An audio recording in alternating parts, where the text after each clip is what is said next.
लगभग हर इंसान का यही सपना होता है कि मैं भी अपनी लाइफ में एक दिन फाइनेंशियली फ्री बन सकूं। ना मेरे पास काम का कोई लोड हो और ना ही टाइम की चिंता हो। मैं जहां चाहे वहां जा सकूं और जो चाहे वो खरीद सकूं। लेकिन अक्सर लोग ये सोचकर बैठ जाते हैं कि यार जब तक ये टाइम आएगा ना तब तक तो हम रिटायर होकर बूढ़े हो चुके होंगे, और उस टाइम पर मान लो हमको ये सब ऐशो आराम मिल भी गया तो क्या ही फायदा। ना ही हम अपने इस पैसे का ज़्यादा फायदा उठा पाएंगे और ना ही फ्री टाइम के मजे ले पाएंगे। पर क्या ये वाकई में रियलिटी है कि आपको फाइनेंशियली फ्री होने में बुढ़ापा देखना पड़ जाएगा? शायद नहीं। ऐसा क्यों होता है इसका मैं आपको रीज़न बता देता हूँ। PGIM रिटायरमेंट रेडीनेस सर्वे 2020 जो कि 8 मेट्रो और 7 नॉन मेट्रो सिटी के 3000 लोगों पर कंडक्ट हुआ था, उसमें यह शो किया गया लगभग आधे से ज़्यादा इंडियंस जो पहले ही फाइनेंशियली फ्री होने पर बुढ़ापे वाली सोच रखकर बैठ जाते हैं, वो टाइम रहते अपनी किसी भी तरह की फाइनेंशियल प्लानिंग पर बिल्कुल ध्यान नहीं देते, जिससे वो थोड़ा थोड़ा ही पैसा बचा पाते हैं और लास्ट में वही सब उनके साथ होता है जो वो सोच रहे थे। इस सर्वे में यह भी मेंशन किया गया कि सिर्फ 52% लोगों को ही आइडिया होता है कि रिटायरमेंट के लिए उन्हें आखिर कितने पैसे चाहिए, जबकि बाकी 48% को अपनी रिटायरमेंट वेल्थ के बारे में कोई अंदाजा नहीं होता। आई होप ये रीज़न इनफ है कि आखिर क्यों लोग फाइनेंशियल फ्रीडम अपने बुढ़ापे तक अचीव कर पाते हैं या सैडली वो भी नहीं कर पाते। पर दोस्तों, अभी अगर आप अपनी 20s में हैं तो यकीन मानना अभी आपके पास ये जो टाइम है ना वो आपका बहुत बड़ा हथियार है। इसी एज में फाइनेंशियल प्लानिंग करके अगर आपने इसको यूटिलाइज कर लिया तो डेफिनेटली आपको फाइनेंशियल फ्रीडम अचीव करने के लिए फिर बुढ़ापा नहीं देखना पड़ेगा।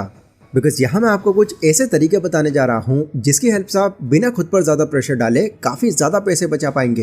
एंड आखिर का जो तरीका मैंने आपको बताया है वो तो आपका ये काम और भी आसान कर देगा। इसीलिए इस वीडियो को पूरा और बहुत ध्यान से देखना। So let's begin. Number 1, make a measurable goal. एक क्रिकेट मैच में पहली इनिंग के बाद बैटिंग करने वाली टीम एक स्कोर खड़ा करती है जिसको दूसरी इनिंग में सामने वाली टीम को हर हाल में कंप्लीट करना होता है। अब ज़रा आप इमेजिन करो कि इस क्रिकेट गेम में अगर स्कोर नाम की कोई चीज़ ही नहीं होती तो ये गेम फिर कैसा होता। स्कोर के बिना ये गेम इतना अधूरा सा लगता कि आप इमेजिन भी नहीं कर सकते। सेम केस इस गेम के साथ साथ आपकी लाइफ पर भी अप्लाई होता है। बिना गोल के आपकी लाइफ एकदम मीनिंगलेस है, बिल्कुल अधूरी सी है। आपको हर वो इंसान अपनी लाइफ में कंफ्यूज मिलेगा जिसे ये नहीं पता होगा कि उसे अपनी लाइफ में आखिर करना क्या है। देखो, आप अगर ये सोच भी लेते हैं कि आपको रिटायरमेंट से पहले फाइनेंशियली फ्री हो जाना है तो इससे ज़्यादा फर्क नहीं पड़ने वाला, क्योंकि फाइनेंशियली फ्री होना आपका एक विजन है, कोई गोल नहीं है। आपका गोल वो होगा जब आप ये डिसाइड करोगे कि किस एज तक आकर आपको कितने पैसों तक पहुंचना है। जैसे फॉर एग्जाम्पल किसी की एज अभी 23 साल की है और वो 20,000 रुपये महीना कमाता है। अब अगर वो ये गोल सेट कर लेता है कि 25 साल की एज तक मैं अपनी स्किल्स को इतना डेवलप कर लूँगा कि उस टाइम पर मेरी मंथली इनकम 20,000 ना होकर के 50,000 रुपये हो जाए, तो उसको फिर अपने लिए एक बहुत ही बड़ा रीज़न मिल जाएगा कि आखिर क्यों उसको अपनी स्किल्स को इम्प्रूव करते रहना है। एंड जैसे ही वो 25 में आकर 50 की इनकम तक पहुँच जाए तो फिर वो 27 या फिर 30 साल की इनकम का गोल सेट कर ले। इस तरह से अपनी एज के हिसाब से अगर आप गोल सेट करते चले जाओगे तो 30s या 40s तक आप खुद को इतना इम्प्रूव कर चुके होगे कि आपकी इनकम लाखों तक पहुंच जाएगी। Number 2, record your expenses between online and offline.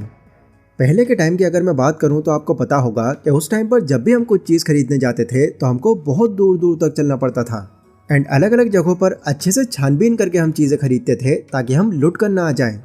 But आज इस मॉडर्न टाइम ने इन दूर दराज के कामों को लगभग ख़त्म ही करके रख दिया है। आज अगर हमको कोई भी चीज़ खरीदनी होती है तो बस फ़ोन निकाला, ऑर्डर मारा और वो घर पर आ गया।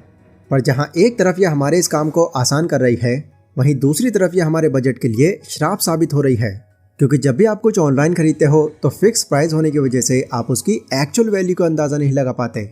हो सकता है जो चीज़ आपको ऑनलाइन 5,000 की मिल रही हो वो कहीं ऑफलाइन 3,000 की हो। पर इन चीज़ों को हम ये सोचकर कंप्लीटली इग्नोर कर देते हैं कि यार कौन इधर उधर धक्के खाकर अपना टाइम बर्बाद करे।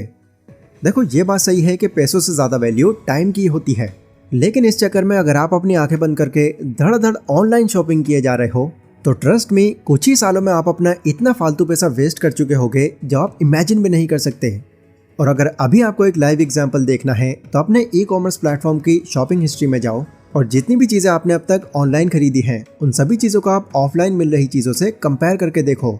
मैं गारंटी देता हूँ कि ये देखकर आपकी आंखें खुली रह जाएंगी। देखो, ये सब चीज़ें बताने का मेरा ये बिल्कुल मतलब नहीं है कि आप ऑनलाइन शॉपिंग ही बंद कर दो। नहीं, ऑनलाइन शॉपिंग आप उन चीज़ों की कर सकते हो जो आपको लगता है कि इस चीज़ का ऑफलाइन मिल पाना बहुत मुश्किल है। यकीन मानना, इस छोटी सी हैबिट को बदल लेने से ही आप अपना बहुत पैसा बचा पाओगे। Number 3, find ways to cut spendings. देखो, अगर बहुत कोशिश करने के बाद भी आप पैसा सेव नहीं कर पा रहे तो फिर आपके पास दो रास्ते होते हैं। या तो कैसे भी करके अपनी इनकम को बढ़ाना या फिर अपने खर्चों को कम कर लेना। अब ऐसे में अगर आपका कोई ऐसा काम है जिसमें आपको एक फिक्स सैलरी मिलती है तो आपके लिए फिर जल्दी आपकी इनकम बढ़ा पाना थोड़ा मुश्किल हो जाता है। अभी जब तक आपके पास कोई दूसरा सोर्स ऑफ इनकम नहीं आ जाता तब तक आपको दूसरा रास्ता चुनना पड़ता है, जो है अपने खर्चों को कम करना। बट इससे पहले आपको अपनी लाइफ में थोड़ा सा ट्विस्ट लाना है। मतलब अगले महीने तक आपको वैसे ही नॉर्मल खर्च करना है जैसे आप करते आ रहे हो, बट इस बार सिर्फ एक महीने तक आपने जो भी छोटे से बड़ा सामान लिया है सबके दिन के आखिर में आकर एक लिस्ट बनाते रहना। ठीक एक महीने के बाद जब आप उन 30 दिनों की लिस्ट देखोगे ना तो आप डेफिनेटली चौंक जाओगे, क्योंकि वहां पर आपको कई इस तरह के खर्चे दिखाई देंगे जो बिल्कुल ज़रूरी नहीं थे। किसी वेब सीरीज़ या मूवी प्लेटफॉर्म का आपने सब्सक्रिप्शन लिया हुआ है, कुछ चीज़ें आपने सिर्फ यूँ खरीद ली क्योंकि वो आपके दोस्तों ने खरीदी है, और भी बहुत सारी चीज़ें आपको मिल जाएंगी। सिर्फ एक महीने में ही आपको ये पता चल जाएगा कि बजट बनाकर चलना आपके लिए कितना इम्पोर्टेंट है। पर जब भी बात बजट बनाने की आती है तो हमको ये समझ ही नहीं आता कि इसकी शुरुआत कैसे करें, कैसे अपने खर्चों को फिक्स करें कि हमको ज़्यादा दिक्कत ना हो। अगर आपको भी यही चीज़ परेशान करती है तो आप एक गोल्डन रूल इस्तेमाल कर सकते हो, जो है 70-20-10। यहाँ पर आपको क्या करना है, आपकी जितनी भी इनकम है उसका 70% तो आपको रेंट देने, बिल्स भरने और डेली खर्चों वाली खाने पीने की चीज़ों में निकालना है। इसके बाद जो 30% आपके पास इनकम बची है उसका लगभग 15 से 20% आपको अपनी सेविंग्स में डालना है। एंड बाकी जो आपके पास 10% बचता है उससे आप अपने डिज़ायर पूरे कर सकते हो। अगर आपके डेली खर्चे कम हैं बट आप पर कर्ज बहुत ज़्यादा है तो अपने हिसाब से आप इस परसेंटेज को ऊपर नीचे भी कर सकते हो। बाकी इसके अलावा एक बहुत ही इम्पॉर्टेंट चीज़, अगर जब भी आपको कोई महंगी चीज़ खरीदने का मन करे तो उस चीज़ को खरीदने से पहले आप सिर्फ 15 दिनों तक का इंतज़ार कर लेना। अगर 15 दिनों के बाद भी आपको वो चीज़ खरीदना उतना ही इंपॉर्टेंट लग रहा है जितना पहले लग रहा था, देन गो फॉर इट। वरना इतने दिनों तक सब्र रखने के बाद आपको ये रियलाइज़ हो जाता है कि जो चीज़ आपको ऑन द स्पॉट बहुत इंपॉर्टेंट लग रही थी वो उतनी होती नहीं है।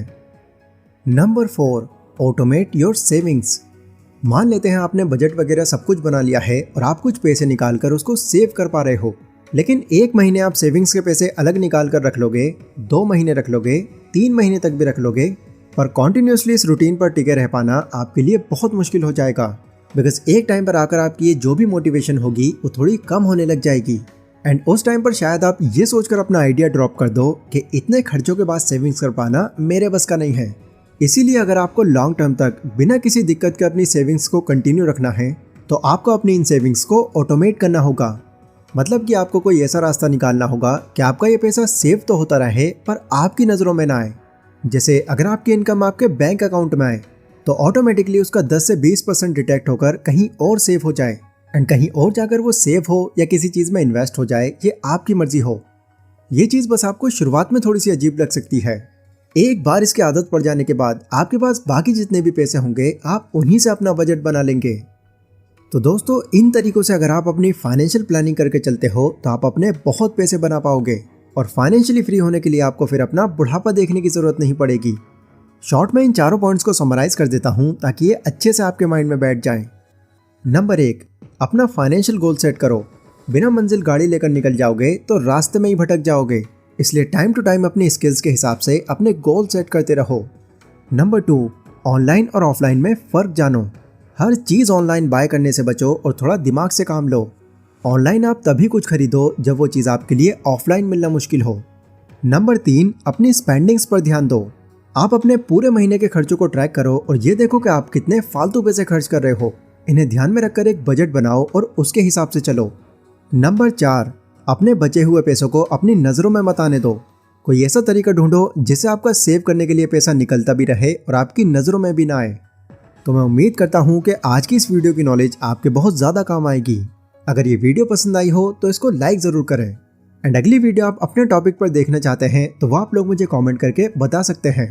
तो मैं मिलता हूँ अपनी नेक्स्ट वीडियो में, तब तक के लिए stay safe, stay healthy, take care.